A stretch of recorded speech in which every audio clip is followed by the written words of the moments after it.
गांव की सुबह हमेशा हल्की धुंध में लिपटी होती थी। सर्दियों की इस धुंध ने खेतों, कच्ची गलियों और मिट्टी के घरों को नर्म सफ़ेद चादर में ढांप रखा था। सूरज की पहली किरणें आसमान के किनारे से झांकती थीं, मगर फिजा में एक अजीब सा सुकून फैला होता था। ये गांव गलाउपुर था, दरियाए सिंध के किनारे आबाद।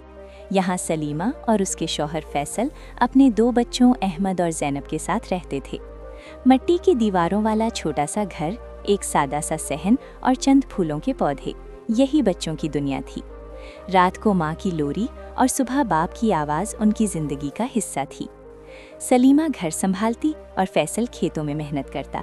शाम को सलीमा बच्चों को कहानियाँ सुनाती, शहजादों, परियों और अच्छे अखलाक की कहानियाँ। अहमद और ज़ैनब को सबसे ज़्यादा प्यार नानी नाना के घर से था। नानी शाहिदा और नाना रहमत गांव के दूसरे किनारे रहते थे। उनका घर मोहब्बत, रोशनी और खुशबू से भरा रहता था। एक सर्द सुबह अहमद ने ज़ैनब का हाथ पकड़ा और कहा, चलो आज नानी नाना के घर चलते हैं। धुंध में लिपटी गलियों से गुजरते हुए वो नानी के घर पहुंचे। नानी शाहिदा चूल्हे के पास बैठी कुछ खास बनाने की तैयारी कर रही थी। नाना रहमत किताबों वाले कमरे से निकले और बच्चों को देखकर मुस्कुरा उठे। आओ मेरे बच्चों, आज नाना एक नई कहानी सुनाएंगे। नानी ने बच्चों के लिए गर्म और मीठी खिचड़ी बनाई।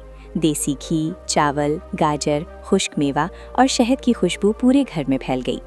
नानी ने प्यार से कहा, बेटा सब्र और मोहब्बत से किया गया हर काम मीठा हो जाता है। खाना खाते हुए नाना ने समझाया, जैसे खिचड़ी आहिस्ता आहिस्ता पकती है, वैसे ही जिंदगी में भी सब्र ज़रूरी है। शाम तक सलीमा और फैसल भी आ गए। सब एक साथ बैठे, बातें की, हंसे और दुआ की। बच्चों के दिलों में ये लम्हे हमेशा के लिए बस गए। दिन गुजरते गए। कभी नानी बागबानी सिखाती, कभी नाना किताब पढ़कर अखलाकी सबक देते, कभी बारिश में पकौड़े बनते, कभी धूप में खेतों की सैर होती। अहमद ने मेहनत सीख ली और ज़ैनब ने मोहब्बत बांटना।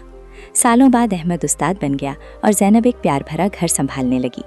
गांव वैसा ही रहा, धुंध, खेत और सादगी, मगर दिल और भी गर्म हो गए थे, क्योंकि सब जान चुके थे कि हकीकी खुशी दौलत में नहीं, बल्कि नानी नाना की मोहब्बत, सब्र और खुलूस में होती है।